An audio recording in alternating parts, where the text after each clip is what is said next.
Olá, mais uma vez aqui estamos com o nosso programa Alinhando os Ponteiros.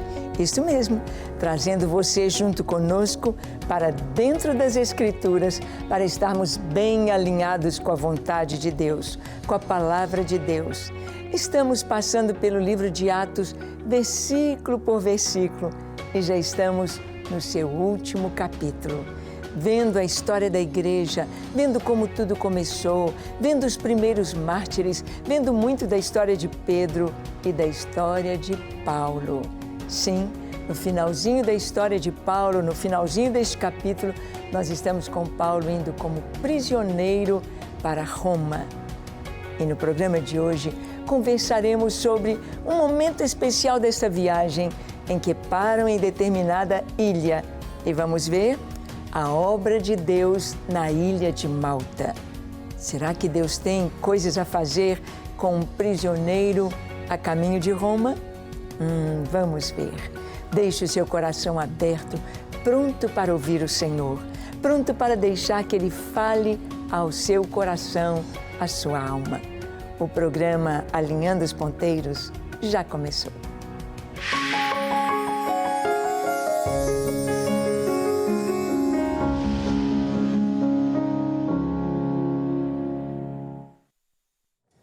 Muito bem, nós sabemos que a palavra de Deus ela é a verdade e toda a palavra de Deus contém tantas histórias tão importantes, tantas histórias tão interessantes, histórias que trazem lições para o nosso dia a dia, histórias que trazem a vontade de Deus, nos trazem um entendimento de quem é o Senhor, de quem nós somos e qual o propósito de Deus para as nossas vidas. Há um cronograma estabelecido pelo Senhor para mim e para você. Um cronograma estabelecido pelo Senhor para a igreja, para as etapas, os momentos, os ciclos que a igreja passa, que a terra passa, que as nações passam. Então, na viagem de Paulo, nós aprendemos tanto. Quando houve ali o seu naufrágio, quando ventos suaves sopravam e depois o tufão, nós aprendemos que isto acontece em nossa vida. Bem, Paulo chega em uma ilha, na ilha de Malta. E ali naquela ilha, nós vimos que todos os náufragos estão molhadinhos, é claro. 276 pessoas se salvaram. O navio se perdeu completamente. Não sobrou nada, mas não perdeu-se nem uma vida. Ninguém, conforme Paulo havia dito. E ali na ilha, eles estão molhados, eles estão cansados e os bárbaros, ou seja, os moradores da ilha, serviram a todos com muita humanidade. Acenderam uma fogueira, e porque todos estavam com frio, e Paulo está ajudando a alimentar aquela fogueira, buscando gravetos, e quando ele pega alguns gravetos, uma víbora, uma serpente venenosa, gruda na mão de Paulo. Paulo, então, vamos ver o que ele faz, ele sacode aquela víbora no fogo, mas olha o que acontece. A Bíblia nos diz em Atos 28:6 o seguinte: mas eles esperavam que ele viesse a inchar ou a cair morto de repente. Mas depois de muito esperar, vendo que nenhum mal lhe sucedia, mudando de parecer, diziam ser ele um Deus. Bem, fizeram um juízo precipitado, achando que Paulo não escapara da justiça de Deus, e mesmo ele escapando do naufrágio, mesmo ele escapando com vida daquele acidente tão grave ali no mar, agora eles diziam, a justiça não o deixa viver por causa da serpente. E ali estavam esperando que Paulo viesse a inchar, que Paulo viesse a cair morto de repente, porque aquela serpente era muito venenosa. Eles estavam acostumados a ver as pessoas morrendo rapidamente com a picada daquela serpente. Mas quando eles fazem aquele juízo precipitado, ele deve ser um assassino muito mau, ele deve ser uma pessoa muito terrível, ele deve ser de alta periculosidade. Aí, quando eles vêm, esperam, horas e horas se passam e não acontece nada com Paulo. Então eles mudam de parecer e dizem, ele é um Deus que está entre nós. Esse pensamento era comum entre as pessoas daquela época por causa da mitologia greco-romana. A mitologia trazia os deuses muito humanos, os deuses com uma interação muito grande com a terra. Então havia seres mitológicos como Hércules, que eram filhos de deuses e estavam aqui na terra e coisas miraculosas aconteciam. Mas não era isso. Paulo ali estava não como um Deus, mas Paulo ali estava por causa do seu Deus, por causa do nosso Deus. Paulo ali estava e passou por todas aquelas coisas, inclusive a prisão, inclusive o naufrágio e toda aquela viagem tão difícil por amor ao Senhor. E nós, eu e você, também aqui estamos com um propósito. É tão importante saber que há um propósito na nossa existência, há um propósito na sua existência. Hoje, os nossos jovens estão totalmente confusos a respeito da sua própria identidade. Hoje, se fazem perguntas sobre a identidade que era tão óbvia, masculino ou feminino. Hoje já se colocam tantos quadrinhos e insistindo com a pessoa, você tem certeza o que você quer ser, o que você é, quem você é. Quando nós temos o temor de Deus, quando nós sabemos que Deus é o Criador de todas as coisas e que tem o mundo e a história nas suas mãos, então nós sabemos quem nós somos. Somos filhos de Deus, criados à sua imagem e conforme a sua semelhança. Não como a mitologia greco-romana, onde os deuses, deuses que bebiam, se embriagavam, como o deus Baco, deuses que eram cheios de perversões sexuais, deuses que eram humanamente pecadores e muito pecadores. Não, Paulo não era um Deus, mas ele estava ali mostrando Deus na sua vida. E nós vamos ver que quando eles mudaram de parecer, quando eles pensaram, este homem é diferente, então nós vamos ver que um homem daquela comunidade, chamado Públio, hospeda toda a equipe, hospeda os náufragos e ele hospeda a equipe de Paulo, juntamente com Paulo. A notícia corre. Todos ficam sabendo, olha, no meio dos náufragos que vieram, um deles foi picado por aquela serpente venenosa, e ele sacudiu a víbora no fogo e ele não teve nada. Como assim? Quem é este homem?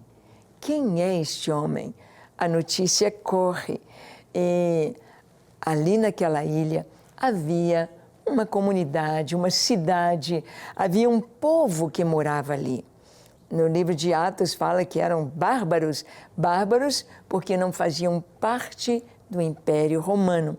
Bárbaros para nós significam pessoas sem cultura, incivilizados, agressivos, que não conhecem a nossa língua, mas bárbaros eram todos os povos que não faziam parte do Império Romano. Onde o Império Romano dominava, ali tinha uma guarita romana, ali tinha um pelotão, uma centúria, ali tinha guardas romanos, ali tinha a cultura romana, a língua romana, ali estava. Mas naquela ilha, a ilha de Malta, no Mediterrâneo, não fazia parte do Império Romano. E Paulo, então, a notícia que corre, Paulo, então, Deus vai usá-lo. de uma maneira muito linda. Primeiro vamos ver que Públio hospeda Paulo e sua equipe. Vamos ver o que está escrito em Atos 28, no versículo 7. Atos 28, 7. Nós vamos ver que está escrito exatamente isso. Perto daquele lugar havia um sítio pertencente ao homem principal da ilha, chamado Públio, o qual nos recebeu e hospedou benignamente por 3 dias. Então, aqui a palavra está nos dizendo que Paulo foi hospedado juntamente com toda a equipe por 3 dias por Públio. Públio era o principal da ilha, era o prefeito da cidade ou era o governador da ilha, ele era o principal ali da ilha. E hospedou Paulo e hospedou toda a equipe por 3 dias. Bem, nós vemos aqui o cuidado de Deus. O primeiro cuidado de Deus, quando eles saem do navio, saem do barco, o barco vai arrebentar, vai quebrar, e os soldados queriam matar os prisioneiros, porque cada soldado tinha X prisioneiros sob a sua guarda. Se um deles fugisse, aquele soldado seria morto por causa do prisioneiro fugitivo. Eles queriam matar os prisioneiros, mas o centurião, por causa de Paulo, porque já estava, vamos dizer assim, inclinado a ser um cristão, inclinado ao que Cristo fez na vida de Paulo, e ele já estava crendo no que Paulo falava. O centurião, então, Júlio, ele disse, não, vamos deixar que todos os que puderem nadar saltem no mar e vão até a ilha. Paulo, ali estava o cuidado de Deus.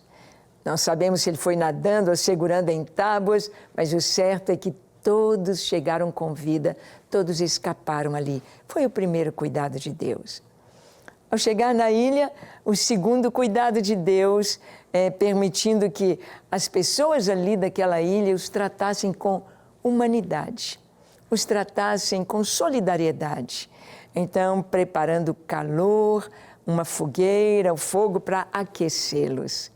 E Paulo, então, naquele incidente ali da serpente, fica conhecido e vai ser hospedado pelo principal, pelo governador da ilha, chamado Públio. Agora vamos ver que Deus vai usar Paulo para curar o pai de Públio. Olha o que está escrito em Atos capítulo 28, no versículo 8. Diz assim, aconteceu achar-se enfermo de desinteria, ardendo em febre, o pai de Públio. Paulo foi visitá-lo e, orando, impôs-lhe as mãos e o curou. Que coisa linda! Olha o que está escrito. Estava enfermo com desinteria o pai de Públio. E nós sabemos que essa desinteria podia ser uma enfermidade, uma virose grave. Isto era um sintoma de uma doença que poderia desencadear em morte. Paulo, ali na casa daquele homem, o que ele faz? Ele vai visitar o pai de Públio e ora por ele. E ao orar, acontece a cura. Eu e você, nós somos instrumentos de Deus para curar. Nós somos instrumentos, nós não somos poderosos. Não existem homens poderosos dentro do cristianismo. Existe um poderoso Deus que nos ouve, um poderoso Deus que nos responde, um poderoso ou todo-poderoso Deus que opera sinais, maravilhas, curas, milagres. Deus usa Paulo para curar o pai de Públio. Deus o usou.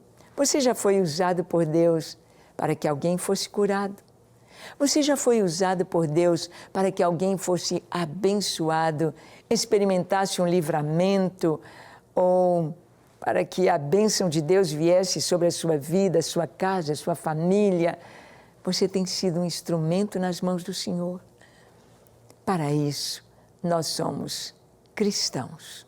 Para isso, nós somos filhos de Deus, para cumprir o propósito do Senhor.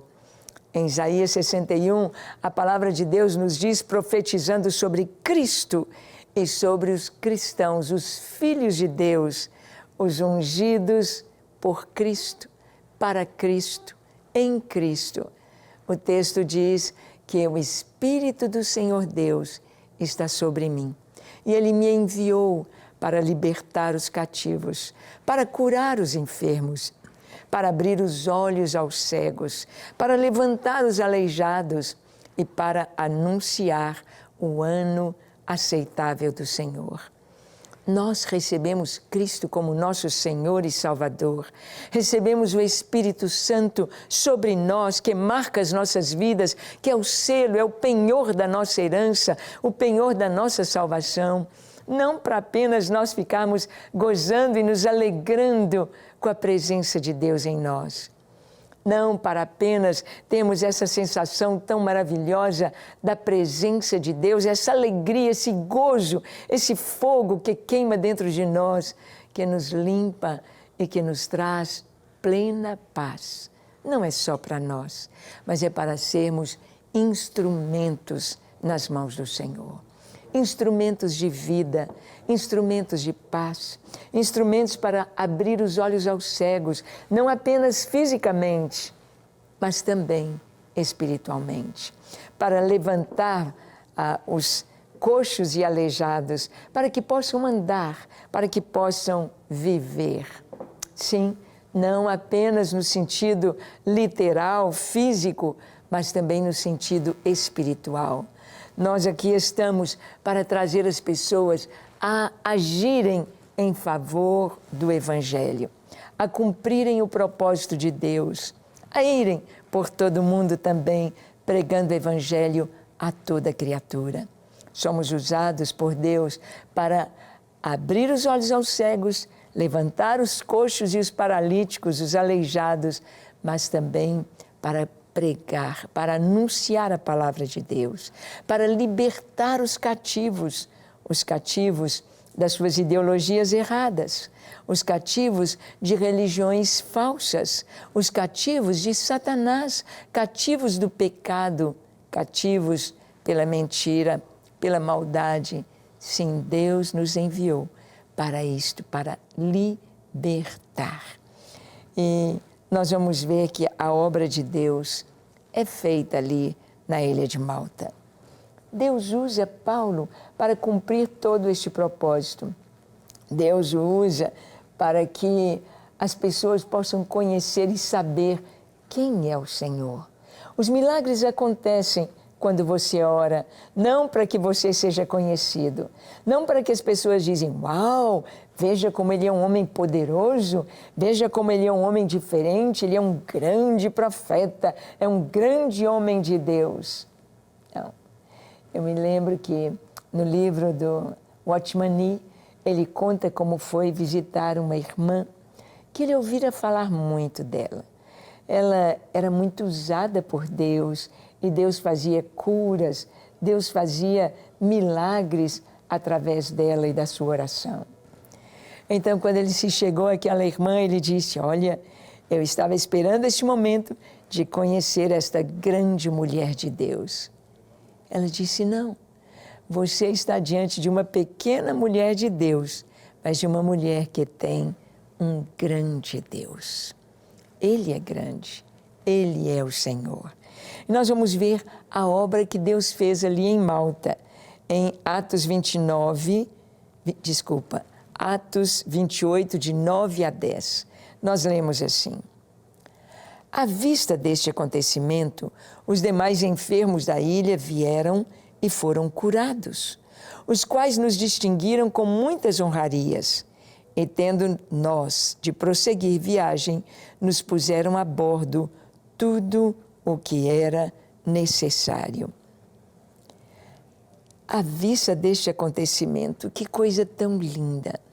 Diante do que Deus fizera através de Paulo para o pai de Públio, aquele homem que era o maioral da ilha, era o governador da ilha, diante do que aconteceu na casa daquele homem, a cura do seu pai, que devia estar fraquinho ali na cama, sofrendo, e que foi restaurado, renovado, restabelecido, curado, fortalecido pelo Senhor. Quando a notícia se espalha, então todos vieram. A palavra diz que trouxeram todos os enfermos para Paulo e foram todos curados. Isso tem acontecido hoje, nos nossos dias, na África, na Ásia, onde o Evangelho chega pela primeira vez, onde o Evangelho chega e as pessoas não conheciam Jesus e há curas. Eu tenho ouvido tantos testemunhos de pastores queridos, de missionários queridos, no Nepal, em Guiné-Bissau, em várias nações ali da África, quando eles oram por uma pessoa e ela é curada. Vêm todos os enfermos da aldeia, vêm todos os enfermos da cidade e Deus opera curas maravilhosas. Por quê? Porque Ele é o Senhor. Por quê? Porque estas curas são para testemunhar o poder de Deus. Aquelas pessoas ali vieram, foram todos curados, todos os enfermos. Nesses 3 dias que Paulo esteve ali na casa de Públio, diz aqui que as pessoas que foram curadas, elas distinguiram Paulo e a sua equipe. Ali estava Lucas, ali estava Aristarco. Distinguiram esta equipe com muitas honrarias. E como eles tinham de continuar a viagem, como haviam perdido tudo. Não deu para salvar a capa, a roupa de frio, não deu para salvar muitos pergaminhos ou a pena, talvez, o tinteiro com os quais Lucas escrevia. Tanta coisa não deu para salvar do navio por causa do naufrágio. Então eles receberam Paulo e a sua equipe tudo o que eles precisavam para prosseguir a viagem. Nosso Deus é um Deus de detalhes. É um Deus que se preocupa conosco nos mínimos detalhes. Ele sabia que Lucas precisava escrever. Ele sabia que Paulo precisava estar bem agasalhado para continuar a viagem. E assim também, quem sabe, uns biscoitinhos, uns pães de queijo, algumas bananas e frutas e passas e figos, não sabemos, mas levaram tudo o que precisavam para a viagem. Era Deus, é Deus. Ali nasceu uma igreja. Ali nasceu uma igreja, por onde Paulo passava. 3 dias apenas. Em 3 dias plantar uma igreja? Sim, em 3 dias. Em 3 dias Deus curou todos os enfermos da ilha. Em 3 dias Deus mostrou quem é Jesus. Mostrou o seu poder sobre o inimigo quando aquela víbora cai no fogo e é morta. E nada acontece a Paulo. Deus mostrou o seu poder sobre as trevas, o seu poder sobre a enfermidade e o seu poder para salvar. Na ilha de Malta, nasce uma igreja com a visita de 3 dias de Paulo, indo prisioneiro para Roma. E a sua vida? Você tem levado Jesus por onde tem passado? Onde você trabalha? Na faculdade onde você estuda? Entre os seus vizinhos, no condomínio onde você mora? As pessoas sabem que você é um cristão. Te pedem para orar. Vamos orar agora para ser um instrumento nas mãos de Deus. Feche seus olhos, curve sua fronte. Se for possível, se ajoelhe.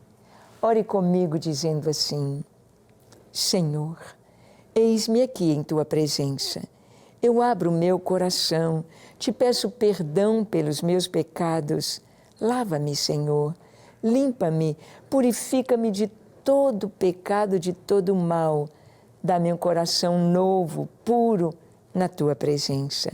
Eu me entrego a Ti, para ser inteiramente Teu, para fazer a Tua vontade, para glorificar o Teu nome, andar nos Teus caminhos e alegrar o Teu coração. Ajuda-me, Senhor. Ensina-me, Senhor. Eis-me aqui, que eu possa ter a Tua graça, o Teu Espírito Santo, para me usar, para levar cura e salvação. Eu me entrego com tudo que sou, com tudo que tenho, no nome de Jesus. Amém, amém e amém. Graças a Deus. É isso aí. Fique firme, lendo a palavra e seja um instrumento de Deus nesta vida. Deus te abençoe e até o nosso próximo encontro, quando aqui estaremos com você compartilhando a palavra de Deus. Até lá.